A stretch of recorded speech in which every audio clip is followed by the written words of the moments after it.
આપો પણ સતરાજીત રાજાને એમ થયું કે આ મણીની અંદર આટલી સંપત્તિ સમાયેલી છે એટલે લોભથી કૃષ્ણ માગે છે એટલે સ્યમંતક મણી એને આપ્યો નહીં.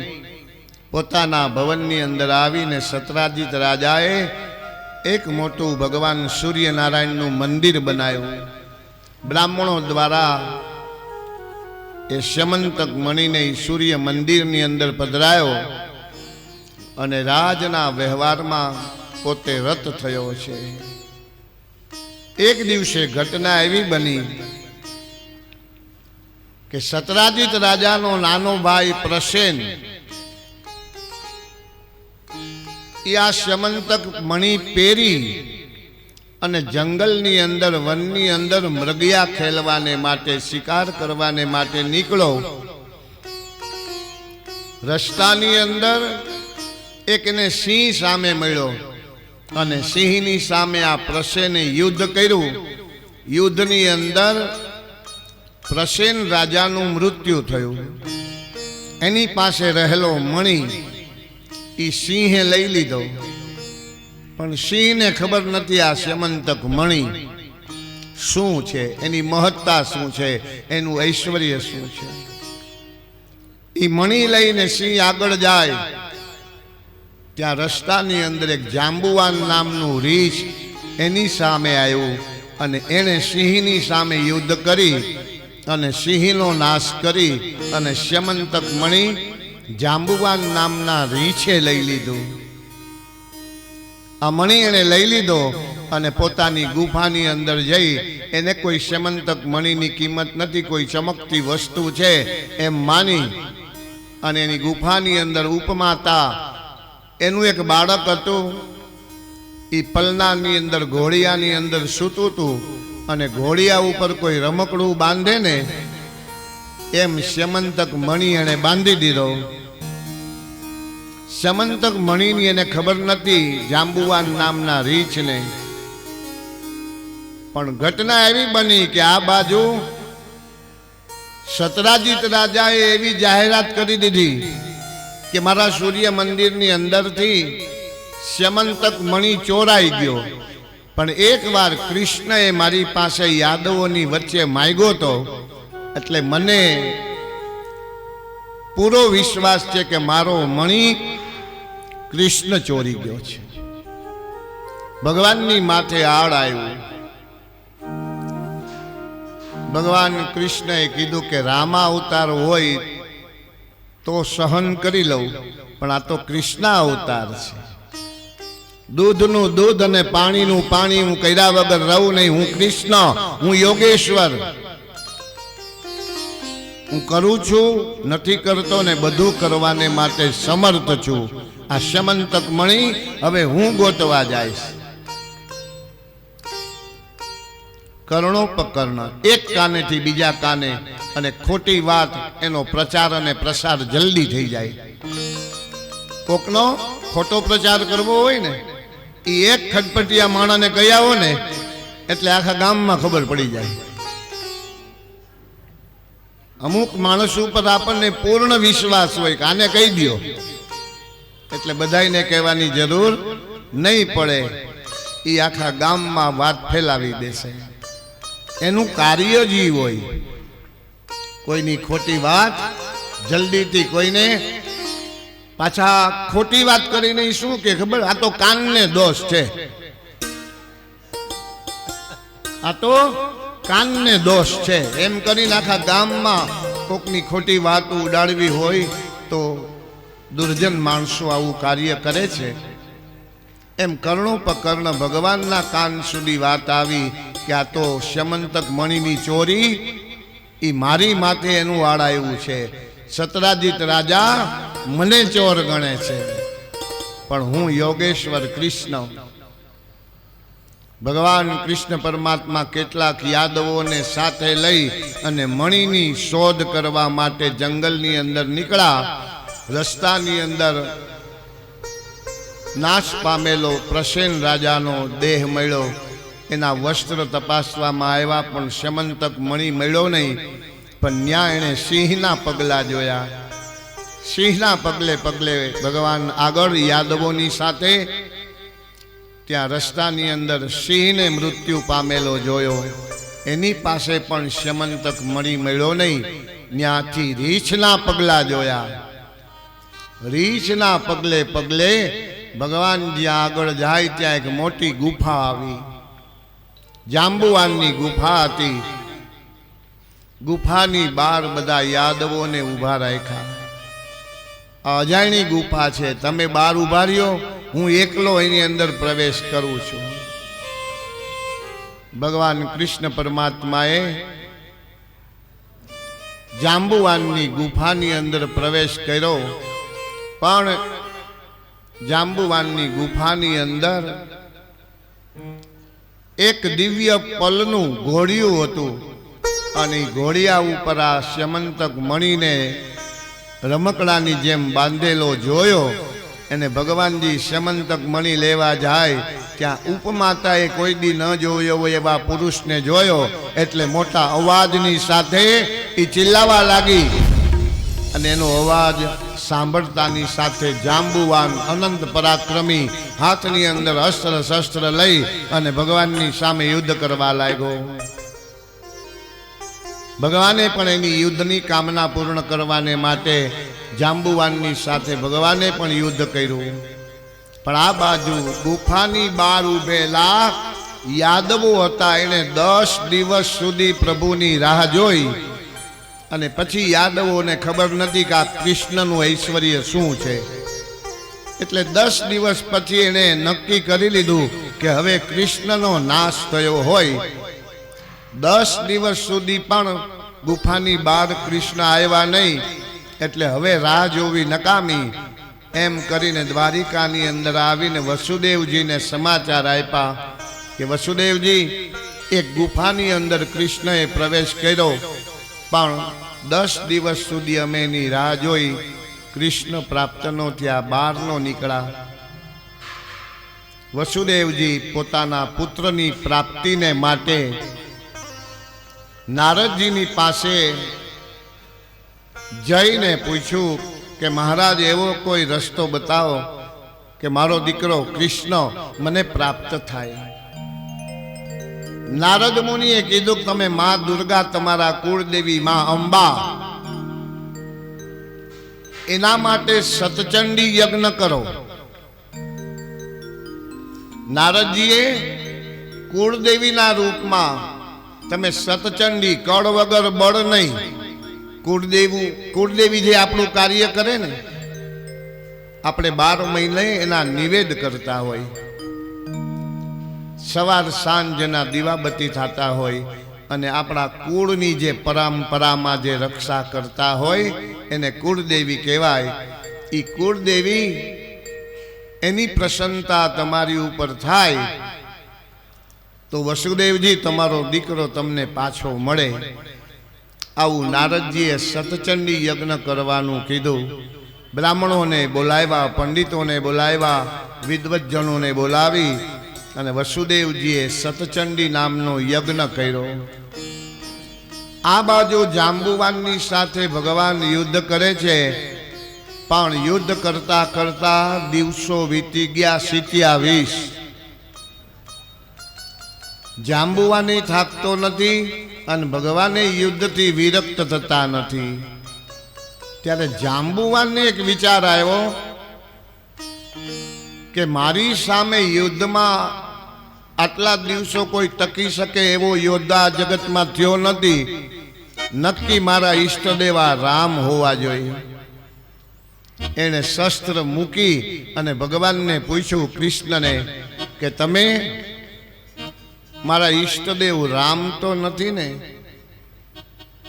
એટલે ભગવાને પોતાનું ઐશ્વર્ય પ્રગટ કરીને કીધું કે હા જાંબુવાન, રામા અવતારની અંદર તારી યુદ્ધની ઈચ્છા અધૂરી રહી ગઈ હતી, એ પૂર્ણ કરવાને માટે મેં આ લીલા કરી છે. પણ જાંબુવાનને પારાવાર દુઃખ થવા લાગ્યું. અરે રે, મારા ઈષ્ટદેવની સામે મેં 27 દિવસ સુધી યુદ્ધ કર્યું મારા અપરાધની મને ક્ષમા કરો. આ 28મો દિવસને મેં ભગવાનની સામે, મારા ઈષ્ટદેવની સામે, રામની સામે યુદ્ધ કર્યું, મેં અપરાધ કર્યો. પ્રભુ આ મણી લઈ જાઓ, અને આ મારી દીકરી જાંબુવતી છે, એ તમારી સાથે પરણાવું છું અપરાધની માફી માંગવા માટે, અને આ મણી છે હું તમને દાયજામાં આપું છું. જાંબુવતીની સાથે ભગવાનનું બીજું લગ્ન થયું. જાંબુવતીને લઈ આ બાજુ સતચંડી મહાયજ્ઞનું બીડું હોમાય છે. વસુદેવજી માં દુર્ગાનું આરાધન કરે છે, માં અંબાનું આરાધન કરે છે. અને એવે વખતે બધા યાદવોની વચ્ચે ભગવાન જાંબુવતીની સાથે પરણી અને દ્વારિકાની અંદર પ્રવેશ કર્યો. અને વસુદેવજીનો સંકલ્પ જાણે માં દુર્ગાએ, માં અંબાએ પૂરો કર્યો હોય એમ જાંબુવતીને લઈ અને પોતાનો દીકરો ભગવાન કૃષ્ણ આવ્યા. ભગવાનનું બીજું લગ્ન થયું જાંબુવતીની સાથે. મણી લઈ અને સતરાજીત રાજાને કીધું કે લે આ રાજા, તેમ કીધું તું કે આ મણી હું ચોરી ગયો છું, પણ આખી સ્યમંતક મણીનું ચરિત્ર હતું ને ભગવાને કઈ બતાવ્યું કે પ્રસેન એનો નાશ સિંહે કર્યો, સિંહનો નાશ જાંબુવાન રીંછે કર્યો, અને અત્યારે એ રીંછની પાસેથી આ સ્યમંતક મણી લઈને આવ્યો છો, અને આ સ્યમંતક મણી હું તને ભેટ કરી દઉં છું, તારું તને આપી દઉં છું. સતરાજીત રાજાને પારાવાર પસ્તાવો થયો. અરે રે, મેં ભગવાનની ઉપર, કૃષ્ણની ઉપર આળ નાખ્યું. સ્યમંતક મણીનો ઇતિહાસ કાંઈક બીજો હતો, અને મેં ભગવાનને ચોર કીધા. એટલે સતરાજીત રાજાએ પોતાની સત્યભામા નામની કન્યા હતી, એ ભગવાન કૃષ્ણની સાથે પરણાવી. ભગવાનનું ત્રીજું લગ્ન સત્યભામાની સાથે થયું, અને સત્યભામાની સાથે ભગવાન કૃષ્ણ પરમાત્માનું લગ્ન થયું. આમ કરતા કરતા ભગવાનના ચરિત્રો આગળ વધવા લાગ્યા. એક દિવસે ભગવાન કૃષ્ણ પરમાત્માની સાથે, અર્જુનની સાથે યમુનાજીના કિનારા ઉપર પર્યટન કરતા હતા. અને પર્યટન કરતા કરતા એક યુવાન કુમારિકાને યમુનાજીના જલની અંદર કઠોર તપ કરતા જોયું. ગળા સુધી પાણીમાં ઊભા રહી અને કોઈ કાર્યથી, કોઈ સંકલ્પથી, કોઈ કામનાથી ભગવાન નિમિત્તે તપ કરતી હતી.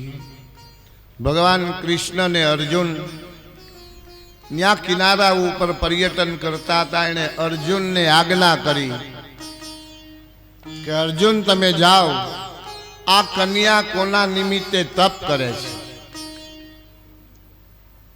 અર્જુન મહારાજે જઈ અને એ કન્યા જે કઠોર તપશ્ચર્યા કરતી હતી ત્યાં જઈને પૂછ્યું કે તમે આટલી કઠોર આરાધના શેના માટે કરો છો, કયા દેવનું ભજન કરો છો, અને તમારી શું કામના છે. એટલે એ કન્યાએ જવાબ આપ્યો કે હું ભગવાન સૂર્યનારાયણની દીકરી છું, મારું નામ છે કાલિંદી.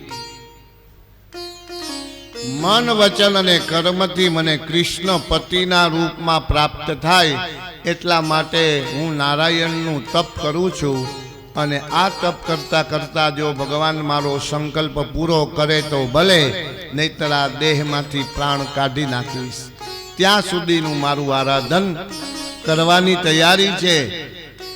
કાલિંદી આવી વાત કરી એટલે અર્જુન મહારાજે આવીને ભગવાનને સમાચાર આપ્યા, પ્રભુ એ તો તમને પતિના રૂપમાં પ્રાપ્ત કરવા માટે આરાધન કરે છે. ભગવાનને પણ હૃદયની અંદર, કાલિંદીની અંદર ભાવ થયો હતો. એટલે કાલિંદીને પોતાના જ રથની અંદર બેસાડી દ્વારિકાની અંદર લઈ આવ્યા. શુભ મુહૂર્તની અંદર ભગવાને કાલિંદીની સાથે પોતાના લગ્ન કર્યા.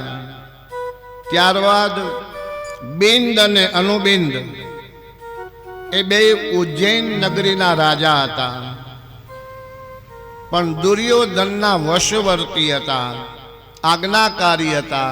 એની એક કન્યા, એની એક બેન મિત્રવિંદા. એ મિત્રવિંદા શિબી દેશની અંદર ઉત્પન્ન થઈ હતી, એટલે એનું બીજું નામ શૈબિયા પણ કહેવામાં આવે. ભગવાનની બુવા રાજાદાની એટલે રાધાદી દેવીની આ પુત્રી શૈબિયા, મિત્રવૃંદા એવું એનું નામ છે. એટલે ભગવાન જેમ રૂક્ષ્મણીનું અપહરણ કર્યું હતું ને, એમ શૈબિયાનું પણ ભરી સભામાંથી અપહરણ કરી અને મિત્રવૃંદાની સાથે લગ્ન કર્યા હતા. ત્યારબાદ ભગવાને નગ્નજીત રાજા, એની કન્યા હતી નાગ્નજીતી. પણ નગ્નજીત રાજાએ પોતાની દીકરીને પરણાવવાને માટે એવી એક શરત કરી હતી કે કોઈ એકી સાથે એક મુહૂર્તની અંદર 7 બળદોને નાથી લે એવા વીર પુરુષની સાથે મારી દીકરીને પરણાવીશ. આવું નગ્નજીત રાજાએ જાહેરાત કરી. કોઈ રાજાઓ, કોઈ રાજકુમારો આ નગ્નજીત રાજાની શરતને પૂરી કરી શક્યા નહીં. ત્યારે નાગ્નજીતીએ હૃદયથી ભગવાનને યાદ કર્યા કે મારા પિતાએ મારા માટે જે શરત રાખી છે કે એક મુહૂર્તની અંદર 7 બળદોને નાથે, એવો કોઈ વીર પુરુષ આ જગતમાં હોય નહીં. હવે તો નારાયણ એક જ એવા છે કે મારા પિતાના આ સંકલ્પને પૂરો કરી શકે, આ શરતને પૂરી કરી શકે. ભગવાને નાગ્નજીતીના હૃદયની વાતને જાણી અને નગ્નજીત રાજાના રાજ વૈભવની અંદર, રાજસભાની અંદર આવી અને નાગ્નજીતીના સંકલ્પને પૂર્ણ કરવાને માટે ભગવાન એકોહમ બહુશ્યામી, એકમાંથી 7 રૂપ ધારણ કર્યા અને એક જ મુહૂર્તની અંદર 7 બળદોને નાથી લીધા. એટલે નગ્નજીત રાજાએ પોતાની કન્યા નાગ્નજીતી એ ભગવાન કૃષ્ણ પરમાત્માની સાથે પરણાવી. ભગવાનની અષ્ટપટરાણીઓ, જેના નામ શ્રવણ કરીએ કે નામ લઈએ તોય અષ્ટ શક્તિ એની પૂજા સમાન પાપ, જે પુણ્ય પ્રાપ્ત થવું જોઈએ એ પુણ્ય મળે છે. એના નામ તો કે રૂક્ષ્મણી, જાંબુવતી, સત્યભામા, કાલિંદી, મિત્રવિંદા જેનું બીજું નામ શૈબિયા, નાગ્નજીતી, ભદ્રા, લક્ષ્મણા. આ ભગવાનની નિત્ય સિદ્ધ પત્નીઓ છે, અષ્ટપટરાણીઓ કહેવાય. ભગવાનના લગ્ન અષ્ટપટરાણીઓની સાથે થયા ત્યારે મહારાજા પરીક્ષિતે એક પ્રશ્ન કર્યો, મહારાજ, મેં એવું સાંભળ્યું છે કે ભગવાનને 8 પત્ની નહીં પણ ભગવાનને 16,108 પત્ની હતા. તો ભગવાનના અષ્ટપટરાણીઓનું તમે વર્ણન કર્યું, પણ આ 16,100 રાણીની સાથે, કન્યાઓની સાથે ભગવાનના લગ્ન થયા હતા, એ ચરિત્ર મને કઈ બતાવો. મહારાજા પરીક્ષિત, એના હૃદયની અંદર જે જિજ્ઞાસા હતી, એટલે સુખદેવજી મહારાજે કીધું કે રાજા, એકવાર ભગવાન ઇન્દ્રની દ્વારકાની અંદર ઇન્દ્ર મહારાજે આવી અને દ્વારકાની અંદર ભગવાન કૃષ્ણ પરમાત્માની પાસે પ્રાર્થના કરી કે પ્રભુ, અત્યારે આ ભૂમિનો દીકરો નરકાસુર,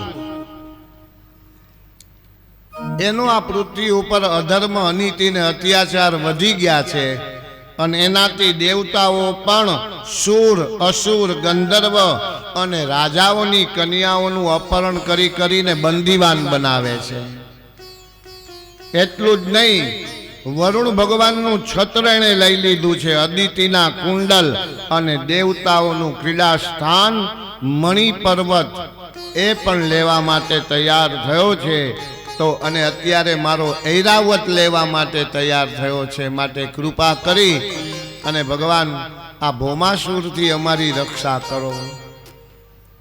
ઇન્દ્ર મહારાજે આવી પ્રાર્થના કરી એટલે ભગવાન સત્યભામાને સાથે લઈને ગરુડાધીશ થઈ અને ભૌમાસુરની રાજધાની પ્રાગ જ્યોતિપુર એની અંદર પ્રવેશ કર્યો. પ્રવેશ કરતાની સાથે જ્યાં ગંધર્વ, સિદ્ધો, દેવતાઓ અને રાજાઓ એની કન્યાઓને આ ભૌમાસુરે બંદીવાન બનાવ્યા છે. એવી એક નહીં, બે નહીં, 16,100 કન્યા બંદીવાન. પણ ભગવાને જ્યાં પ્રાગ જ્યોતિપુરની અંદર પ્રવેશ કર્યો ને, બધી કન્યાઓ બંદીવાન. એણે ભગવાનના સ્વરૂપના દર્શન કર્યા અને ભગવાનના રૂપ અને ઐશ્વર્યને જોઈ અને એ બધી કન્યાઓ અંદરો અંદર હૃદયથી કહેવા લાગી કે જો આવો કોઈ ઐશ્વર્ય વાળો પતિ આપણો હોય, આપણો રક્ષક બની જાય તો ભૌમાસુરની તાકાત નથી કે આપણને બંદીવાન બનાવે. એટલે મન, વચન અને કર્મથી કૃષ્ણ અમને પતિના રૂપમાં પ્રાપ્ત થાય. બધી કન્યાઓએ હૃદયમાં આ સંકલ્પ કર્યો અને બધી કન્યાઓના સંકલ્પને પૂર્ણ કરવાને માટે ભગવાને ભૌમાસુરની રાજધાની ઉપર જઈ અને ચડાઈ કરી ભૌમાસુરની સામે યુદ્ધ કર્યું. અને યુદ્ધની અંદર ભૌમાસુરની સામે ભીષણ શંખ ધ્વનિ અને ભયંકર ત્રિશૂલ ઉઠાવી અને ભગવાનની સામે ભૌમાસુર યુદ્ધ કરવાને માટે આવ્યો. ભૌમાસુરની સામે યુદ્ધ કરતા કરતા ભૌમાસુરને પરાજિત કર્યો અને ભૌમાસુરને પરાજિત કર્યા પછી જે બંદીવાન બનેલી 16,100 કન્યા હતી એને બંદીવાનમાંથી, બંદીખાનામાંથી, જેલમાંથી મુક્તિ કરી. 16,100 કન્યાએ ભગવાન નારાયણ પરમાત્માના, કૃષ્ણ પરમાત્માના ચરણોમાં વંદન કરીને કીધું, પ્રભુ ભૌમાસુર અમારું અપહરણ કરીને લાવ્યો છે, હવે અમારી સાથે કોઈ આ જગતમાં લગ્ન નહીં કરે, અમારો સ્વીકાર કરો. 16,100 કન્યાને યાદવોને કીધું કે દ્વારિકાની અંદર લઈ જાઓ અને દ્વારિકાની અંદર બધી 16,100 કન્યાને લઈ ગયા અને ત્યાં એક જ શુભ મુહૂર્તની અંદર, એક મુહૂર્તની અંદર ભગવાન એકમાંથી અનેક બન્યા અને 16,100 કન્યાની સાથે ભગવાનનું એક જ મુહૂર્તની અંદર લગ્ન થયું. ભગવાનની પત્ની કેટલી થઈ? 16,108. અને છતાંય ભગવાન નૈષ્ઠિક બ્રહ્મચારી કહેવાય. આ જ ઈશ્વરની લીલા છે. ભગવાન કૃષ્ણ પરમાત્મા માનવ બનીને આવ્યા છે એટલે માનવી લીલા કરવાને માટે માનવ જેવી લીલા કેવી હોય તો કે સ્ત્રી અને પુરુષ ઘરની અંદર ગ્રસ્તાશ્રમ ધર્મ જીવતા હોય તો એ પતિ પત્ની કોઈ વાર મીઠા ઝઘડા પણ થાય ઘરની અંદર. કેવા ઝઘડા? મીઠા. મીઠા ઝઘડા કોને કહેવાય? તો કે સવારે થયો હોય અને બપોર પછી બધાને એકબીજા પ્રત્યે પારાવાર પસ્તાવો થાય કે એમ હું ન બોલી હોત તો સારું હતું, અને ઘરવાળાને એમ થાય કે આમ ન કીધું હોત તો સારું હતું. એ બપોરે પાછું સમાધાન થઈ જાય, એને મીઠો ઝઘડો કહેવાય. પાડોશી છોડાવવા આવે એને મીઠો ઝઘડો ન કહેવાય. આપણે એમ બોલી છીએ કે વાસણ ભેગા થાય તો ખખડે, પણ એક બે વાસણ ખખડે ને ત્યાં સુધી વાંધો નહીં. આખી અભેરાઈ હેઠી આવતી રહીએ ને એ વાસણ ખખડા ન કહેવાય.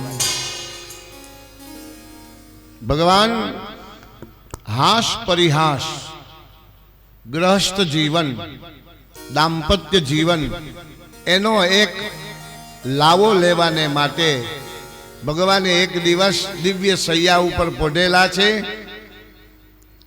માં રૂક્ષ્મણીજી એની સેવા કરે છે અને ભગવાન માનવ ધર્મની અંદર જેમ પતિ પત્ની એકબીજાને માટે હાસ પરિહાસ કરે એમ ભગવાન પણ એક લાવો લેવાને માટે તૈયાર થયા.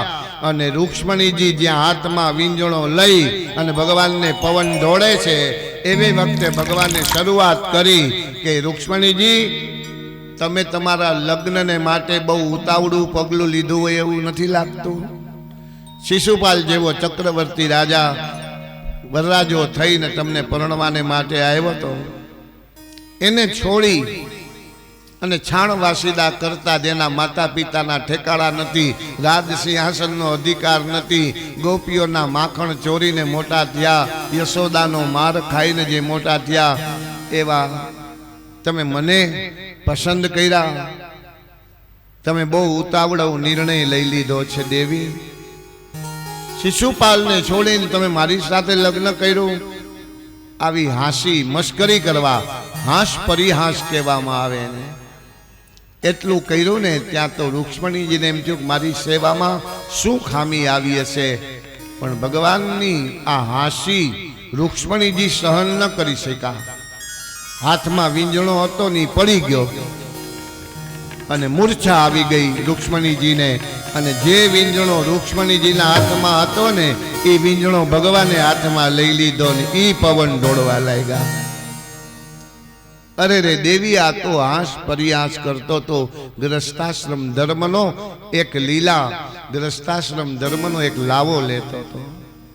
ભાનની અંદર આવ્યા એટલે રૂક્ષ્મણીજીને પારાવાર પસ્તાવો ભગવાનને થયો હોય એમ રૂક્ષ્મણીજીને કહેવા લાગ્યા, તમારા હૃદયની અંદર જેટલો ભાવ અને પ્રેમ છે ને દેવી, એના કરતા 10 ગણો ભાવ અને પ્રેમ મારો. એટલે શૈબ્ય, સુગ્રીવ, મેઘપુષ્પ ને બલા આ 4 ઘોડાને જોડીને રથ લઈ અને એક હાથે લગામ ને એક હાથે તમારું બાવડું જાલી અને મારા રથની અંદર અપહરણ કરીને લ્યાવું. તમારા સંકલ્પને પૂરા કરવાને માટે તમે જે બ્રાહ્મણને પત્ર લખીને મોકલો હતો ને, ન્યા જ મારો સંકલ્પ પરિપૂર્ણ હતો કે મન વચન અને કર્મથી જે ભક્ત મને પ્રાપ્ત કરવાને માટે લાલાયિત હોય એ ભક્તને માટે હું દોડવા તૈયાર છું. એ ભક્તને દરેક સંકલ્પને હું પૂરા કરું છું. દેવી, તમારો જેટલો ભાવ છે એટલો જ મારો તમારી અંદર ભાવ છે.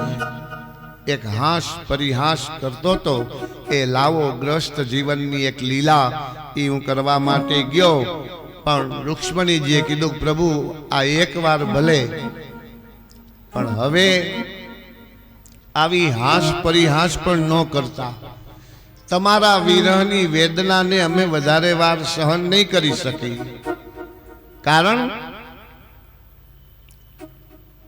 કે પ્રભુ અમારો દેહ, અમારું શરીર અમારું છે, પણ એની અંદર જે આત્મા છે ને એ તમે છો. શરીર 2 જુદા હોય ને આત્મા જેને એક હોય એ શ્રેષ્ઠમાં શ્રેષ્ઠ ગ્રસ્તાશ્રમ ધર્મ છે. પતિ અને પત્ની એ 2 ની અંદર ત્રીજી કોઈ વ્યક્તિ પ્રવેશ ન કરવા જોઈએ.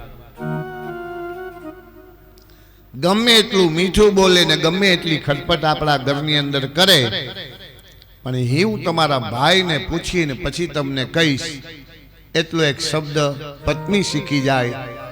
અને પતિ એમ કે હું મારા ધર્મ પત્નીને પૂછી લઉં, અમે 2 ભેગા થઈને જે નિર્ણય કરશું ને પછી તમને જવાબ આપશું. ઘરની અંદર આ વ્યવહાર રાખજો તો 2 ની અંદર કોઈ ત્રીજું નહીં આવે. પણ 2 ની અંદર જો ત્રીજું કોઈ આવી ગયું તો એ 2 માંથી વિખૂટા પડતા વાર લાગતી નથી. ગ્રસ્તાશ્રમ ધર્મ શ્રેષ્ઠ પણ છે અને ગ્રસ્તાશ્રમ ધર્મ અઘરો પણ છે. માની એટલો સહેલોય નથી અને શ્રેષ્ઠમાં શ્રેષ્ઠ આશ્રમ હોય તો એ ગ્રસ્તાશ્રમ ધર્મ છે. પણ બેની વચ્ચે કોઈ ત્રીજું નહીં. ગમે તે થાય, ગમે તે ફળ ભોગવવું પડે, ગમે એવી આપત્તિ આવી પડે, પણ મેં એનો મંત્ર તમને બતાવ્યો ને કે હું તમારા ભાઈને પૂછી લઉં અને પછી હું તમને જવાબ આપીશ. આ મંત્ર છે. પુરુષ એમ કે મારા ઘરવાળાને હું પૂછી લઉં, અમે બે ભેગા થઈને જે કાંઈ નિર્ણય કરશું ને એનો જવાબ હું તમને આપીશ.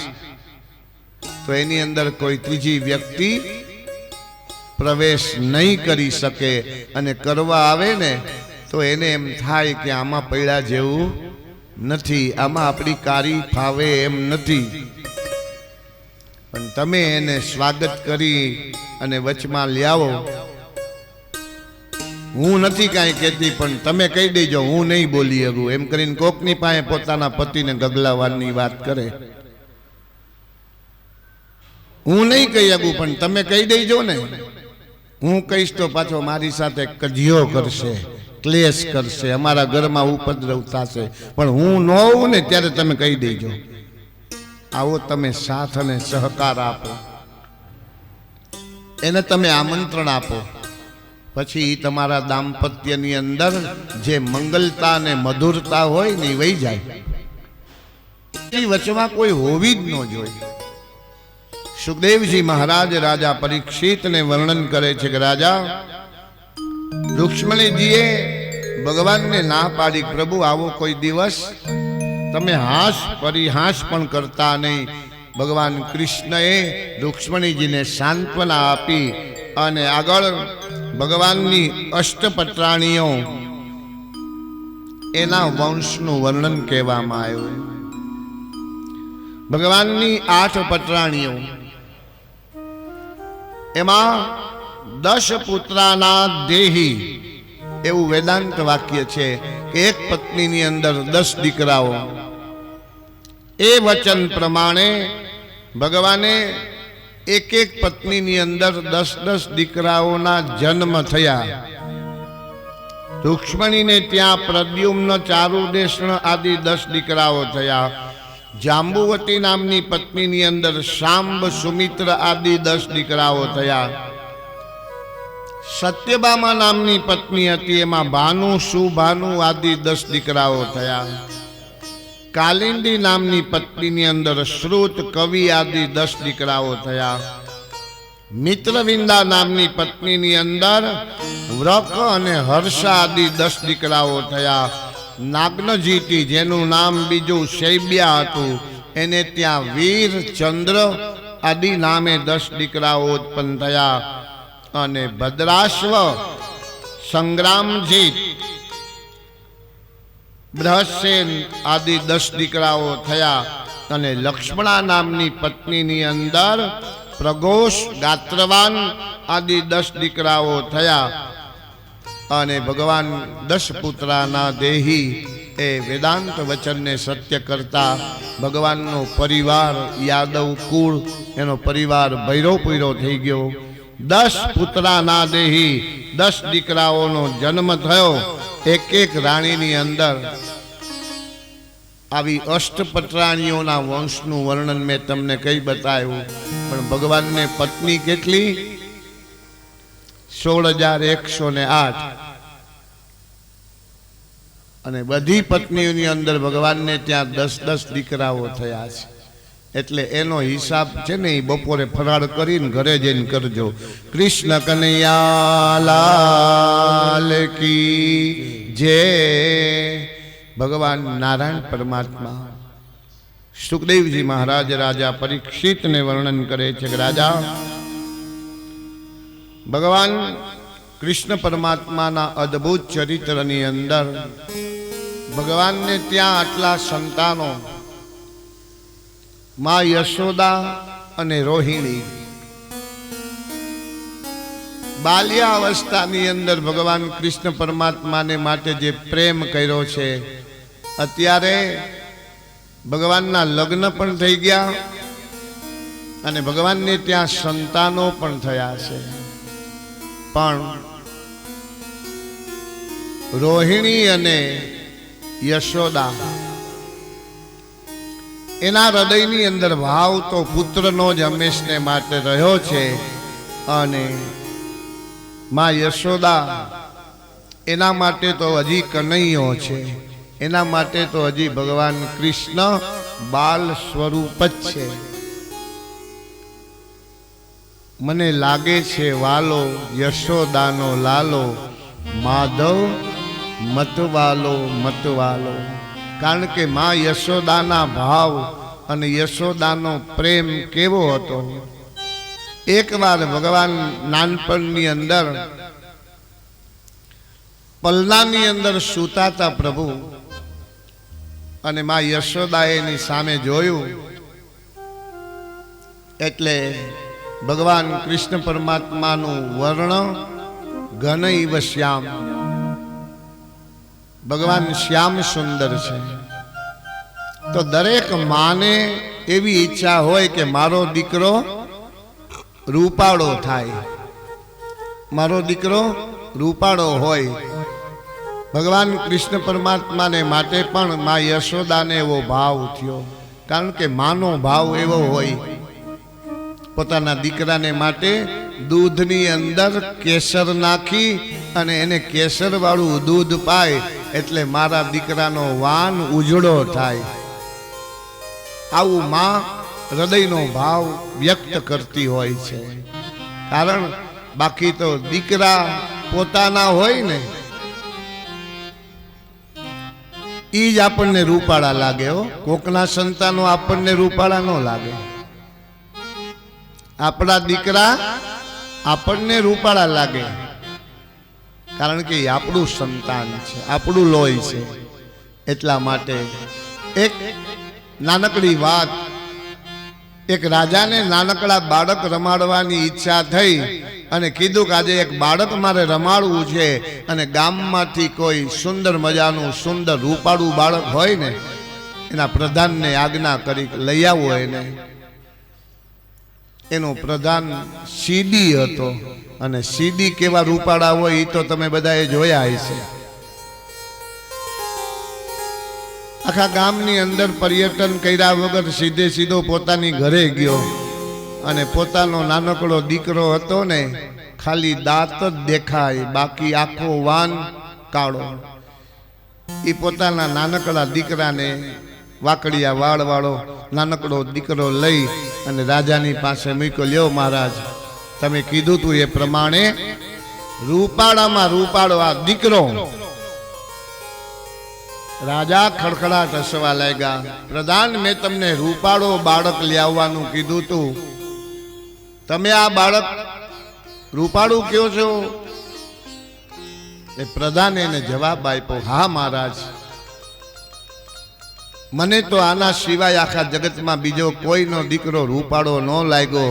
આ દીકરો મારો છે, એટલે મને આ દીકરો જ રૂપાળો લાગે. મહારાજ, તમારી મને ખબર નથી, પણ ત્યારથી એક કહેવત પડી, સીદીને સીદખા વાલા.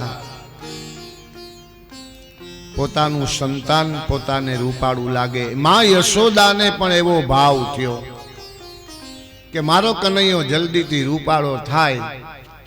એટલા માટે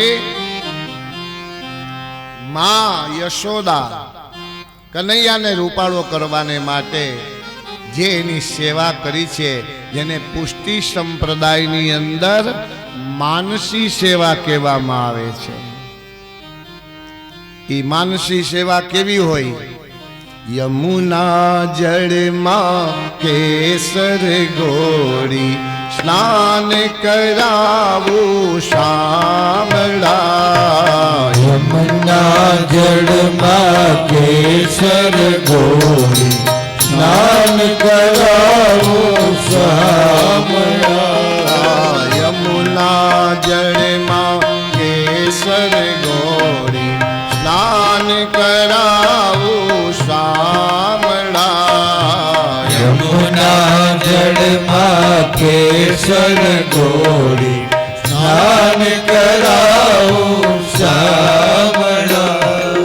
હલકે હાથે અંગો ચોરી લાડ લડાવું શામળા.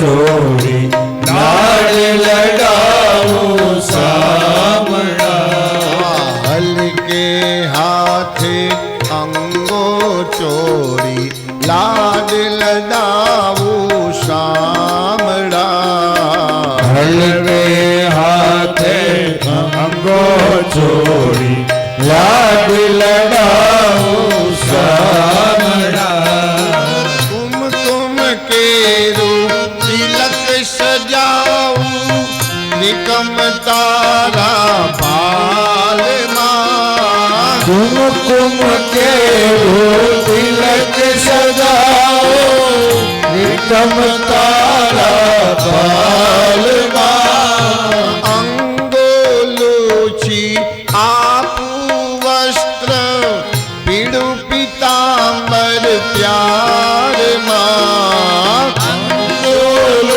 છી આપું વસ્ત્ર પીળું પિતાંબર પ્યારમાં તેલ સુગંધી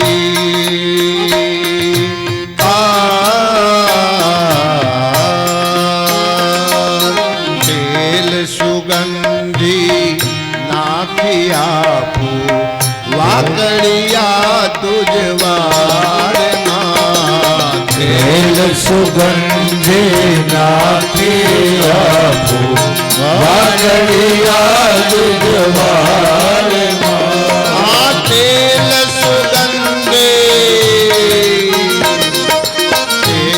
સુગંધી નાખી આપું વાકડિયા તુજ વાળમાં તેલ સુગંધી નાખી આપું વાગડિયા દુધવાળમાં તેલ સુગંધી નાખી આપું વાકડિયા તુજે વાળમાં તેલ સુગંધી નાખી આપું વાગડિયા દુધવાળમાં કુમ તુમ કેરું તિલક સજાવો ત્રિકમ તારા બાલમાં કુમકુમ કેરું તિલક સજાવો નિકમ તારા બાલમાં કુમકુમ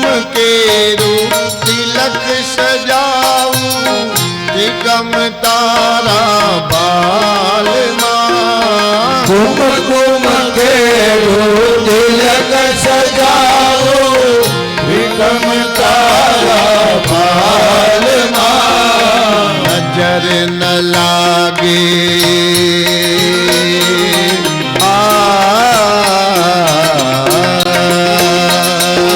નજર ન લાગે શ્યામ સુંદર ને ટપકું કરી દઉં ગાલમાં નજર ન લાગે શ્યામ સુંદરને તપકો કરી દઉં ગાલમાં એ નજર ન લાગે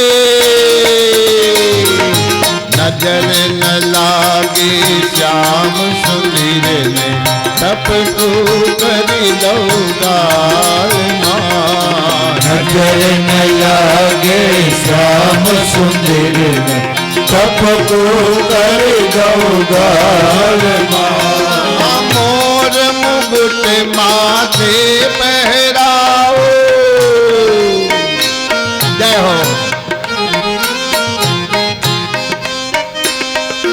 મોર મુગુટ માથે પહેરાવું મુરલી આપું હાથમાં મોર મુગટ માથે પહેરાવું મુરલી આપું હાથમાં મોર મુગુટ માથે પહેરાવું મુરલી આપું હાથમાં મોર મુગટ માથે પહેરાવું મુરલી આપું હાથમાં કંઠે માળા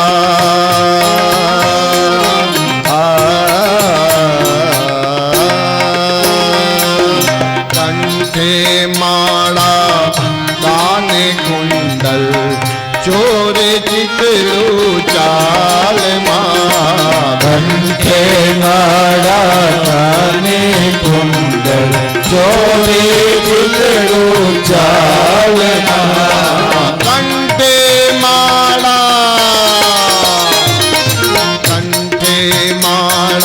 काने कुंडल चोरे चितरू चाल कंठे माला काने चोरे चितरू चाल कंठे माला काने कुंडल चोरे चितरू चाल कंठे माला काने कुंडल चोरे चितरू चाल दूध कटोरी भरीने आपो पियो ने मारा वाल दूध कटोरो भरीने आपो पियो ने मारा वाल दूध कटोरी भरीने आपो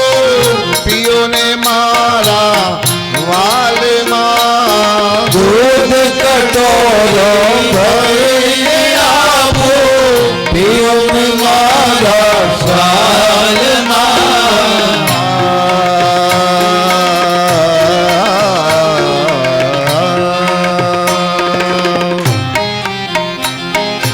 दूध कटोरी भरीने आपो दूध कटोरी भरीने आपो दूध कटोरी भरीने आपो दूध कटोरी भरीने आपो पियो ने मारा सामड़ा भरीने आपो पियो ने मारा ए हंसती जाओ वाटे वाटे नाची उठो ताल हंसती जाओ वाटे घाटे नाचे उठो ताल हंसती जाओ वाटे वाटे नाची उठो ताल हंसती जाओ वाटे घाटे नाचे उठो ताल कृष्ण कृपालु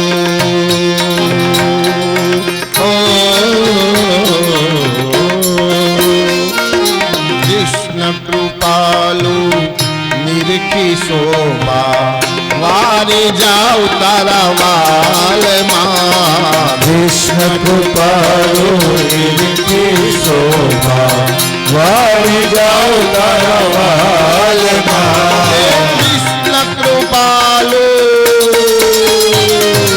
कृष्ण कृपालु निरखी शोभा वारे जाओ वाला वाल कृष्ण कृपालो निरखी शोभा वारी जाओ तारा वाल वारी जाओ तारा वाल वारी जाओ तारा वाल वारी जाओ तारा वाल वारी जाओ तारा वाल वारी जाओ तारा वाल वारी जाओ तारा वाल वारी जाओ तारा वाल वारी जाओ तारा वाल राखो चरणे सामला राखो चरणे सामला राखो चरणे सामड़ा राखो चरणे सामड़ा राखो चरणे सामला राखो चरणे सामला राखो चरणे सामड़ा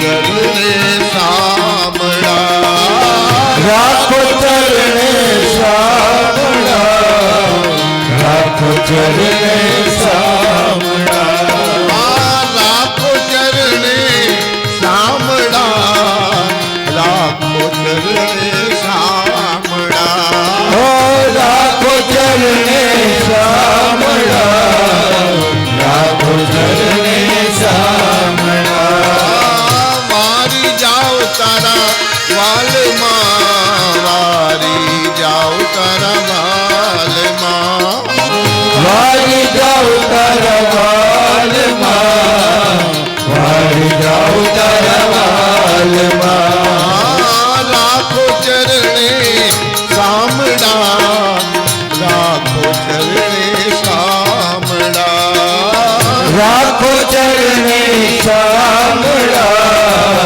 રાખો ચરણે સાંભળા રાખો ચરણે સાંભળા રાખો ચરણે સાંભળા રાખો ચરણે સાંભળા રાખો ચરણે સાંભળા રાખો ચરણે સાંભળા રાખો ચરણે સાંભળા રાખો ચરણે સાંભળા રાખો ચરણે સાંભળા યમુના જલમાં કેસર ગોળી સ્નાન કરાવું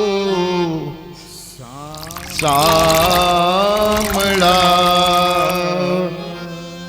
ભગવાન નારાયણ પરમાત્માને માટે આ સંકીર્તનને માનસી સેવા કહેવામાં આવે છે. પુષ્ટિ સંપ્રદાયની અંદર ઠાકોરજીની આ સેવા મુસાફરીમાં હો, પ્રવાસમાં હો, યાત્રામાં હો, ક્યાંય બહારગામ જવાનું થાય ત્યારે આ સંકીર્તન દ્વારા તમે ઠાકોરજીની સેવા કરી શકો છો, જેને માનસી સેવા કહેવાય. મનથી ભગવાનને માટે આ બધા ભાવ પ્રગટ કરવા, એટલે તમારી ઠાકોરજીની એ દિવસની સેવા થઈ જાય. ભગવાન કૃષ્ણ પરમાત્મા મા યશોદાને માટે તો દીકરો છે. કૃષ્ણને ત્યાં અનેક સંતાનોનો પ્રાદુર્ભાવ થયો છતાં ભગવાન યશોદાની પાસે તો દીકરો છે. દીકરો ગમે એવડો થાય, મા પાસે દીકરો જ રહે.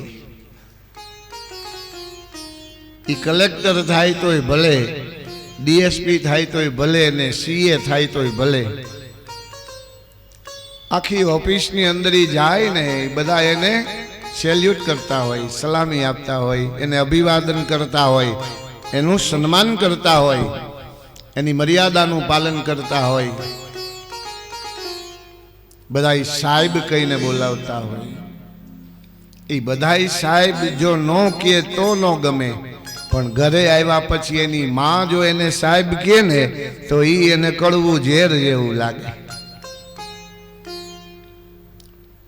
ની માં જેને જન્મ દીધો હોય, એ જન્મદાતા માં એને સાહેબ કે એને ગમતું નથી. ત્યાં તો એનું જે હુલામણું નામ હોય ને, એ લાલો હોય તોય ભલે, કાનો હોય તોય ભલે, જે એનું હુલામણું નામ હોય ને એ લઈને બોલાવે ને. પ્રભાશંકર પટણી ભાવનગર નરેશના દીવાન, એ પ્રભાશંકર ભટ્ટણી દરેકના સંકલ્પો, દરેકના સિદ્ધાંતો, દરેકના કલા દીવાન ખંડની અંદર બેસી અને ગમે એવા પ્રશ્નો હોય ને એનું સમાધાન કરે, બધાને સુલઝાવે. પ્રભાશંકર પટણી ભાવનગરનો દીવાન. એક ઇતિહાસ, પ્રભાશંકર પટણી ગમે એ માણસ આપત્તિમાં હોય એને રસ્તો બતાવે અને એની શંકાનું સમાધાન કરે, એવો દીવાન હતો. પ્રભાશંકર પત્ની દીવાનખાનામાંથી પોતાની ઘરે જાય એટલે 80 વર્ષની એની માતા રાહ જોઈને બેઠી હોય. પ્રભાશંકર દીવાનખંડની અંદર પ્રવેશ કરે, આખી સભા ઊભી થઈ જાય, ભાવનગર નરેશની, એવું એનું સન્માન. પણ ઘરે માં જે હોય ને ઈ એને પબલો કહીને બોલાવે, મારો પબલો આવી ગયો.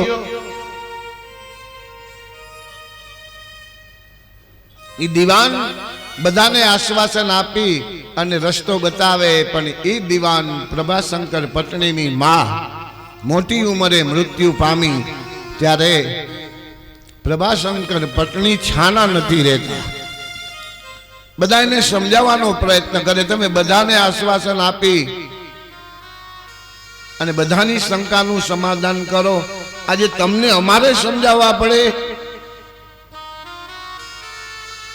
પ્રભાશંકર પટણીના હૃદયાકાશની અંદર જે દર્દ અને વિરહ હતો માતાનો, શાંત નહોતો થતો. બધા સમજાવવા છતાં ત્યારે પ્રભાશંકર પટણીને કીધું કે તમે કેમ માનતા નથી? ત્યારે પ્રભાશંકર પટણી એટલો જવાબ આપ્યો કે મને સલામી આપનારો આખો દીવાનખંડ મને સાહેબ કહેનારો છે, પણ આજે મને પબલો કહીને બોલાવનારી વહી ગઈ. આ એક જ પાત્ર મારી માનું એવું હતું કે મને પબલો કહીને બોલાવતી હતી, એ માં જતી રહી. રાત્રે હું ઘરે જાઉં ને આખું ઘર સૂઈ ગયું હોય, પણ એ મારી માં જાગતી હોય કે મારો પબલો હજી આવ્યો નથી. આ માં છે. માને માટે બીજી કોઈ ઉપમા નથી. માં ઈ માં ને બીજા બધાય વગડાના વા. જનનીની જોડ સખી નહીં મળે રેલો. ભગવાન નારાયણ આખા વિશ્વના કરતુમ અકર્તુમ અન્યથા કરતુમ સમર્થ સ ઈશ્વર. એ ભગવાન માનવી લીલા કરવા માટે આવ્યા, માનવ બનીને આવ્યા. પણ માં યશોદા અને માં દેવકી એની પાસે જીવન પર્યંત દીકરો થઈને રહ્યા છે, કારણ કે માનવી લીલા ઐશ્વર્ય પ્રગટ કર્યા. માં યશોદાએ કીધું ને કે કનૈયા તે માટી ખાધી છે લાલા? હું એવા શબ્દથી જવાબ તો દીધો, પણ ભગવાન કૃષ્ણ પરમાત્માએ પોતાનું મુખ ખોલી અને 14 લોકના દર્શન કરાવ્યા માં યશોદાને. અતલ વિતલ સુતલ તલાતલ રસાતલ મહાતલ પાતાલ ભૂરલોક ભુવરલોક સ્વરલોક મહરલોક જનલોક તપલોક સત્યલોક 14 લોકના દર્શન માં યશોદાને કરાવ્યા. પણ માનો એક ભાવ હતો, મારા લાલાના મુખની અંદર કોઈ અસુરે પ્રવેશ કર્યો હશે, માયાનો પડદો પ્રભુએ નાખી દીધો એટલા માટે કે જો મા મને આખા વિશ્વનો રચયિતા સમજી જશે અને ઈશ્વર માની લેશે તો પછી મા મને કોઈ દી મારશે નહીં, મા મને બાંધશે નહીં. મારે બધી લીલાઓ કરવાની બાકી છે, એટલે મા પાસે તો મારે દીકરો થઈને જ રહેવું છે. આખા વિશ્વનો પિતા કૃષ્ણમ વંદે જગત ગુરુ, આખા જગતનો ઈ ગુરુ છે. પણ મા યશોદાની પાસે ભગવાન કૃષ્ણ છે. ભગવાનના આવા દિવ્ય ચરિત્રો દશમ સ્કંદની કથાની અંદર સમાયેલા છે. અને દશમ સ્કંદની કથા એટલે ભાગવતજીનું હૃદય છે. ભાગવતજીનું હૃદય આખા શરીરની અંદર હૃદયની જેટલી કિંમત એટલી ભાગવતજીની અંદર દશમ સ્કંદની મહત્તા છે. તો એ દશમ સ્કંદની દિવ્ય કથાને આપણે આગળ વધારીએ એ પહેલા ફક્ત 5-10 મિનિટને માટે કથાને આપણે વિરામ આપીએ. આજે દિવ્યાબેનના મહેમાન તો દિવ્યાબેનની કથામાં આવે, ભૂપતભાઈના મહેમાનો એના સગાવાલા આવે, પણ આજે અમારી આ કથાની અંદર અમારા દીકરીબાના સાસુ અને સસરા ભરતભાઈ ત્રિવેદી અને દક્ષાબેન રાજકોટથી દિલીપભાઈની કથા છે એ સાંભળવા માટે આજે સ્પેશિયલ આવ્યા. આમ તો એને પ્રિય સુદામા ચરિત્ર છે, પણ છતાંય સમયની જે અનુકૂળતા છે, હું તો અહીંથી વ્યાસપીઠેથી આગ્રહ કરીશ કે એ સુદામા ચરિત્ર શ્રવણ કરીને પછી જ જાય. આજે આવ્યા છે કથાની અંદર, તો નિર્મળ પરિવાર આપણે એનું હૃદયથી સ્વાગત કરીએ છીએ. કૃષ્ણ કનૈયા લાલ કી જય. જે પણ ભક્તજનોને ભાગવતજીની પૂજા કરવી હોય એ અત્યારે જે ચાલુ કથાએ વધારેલા હોય એ બધા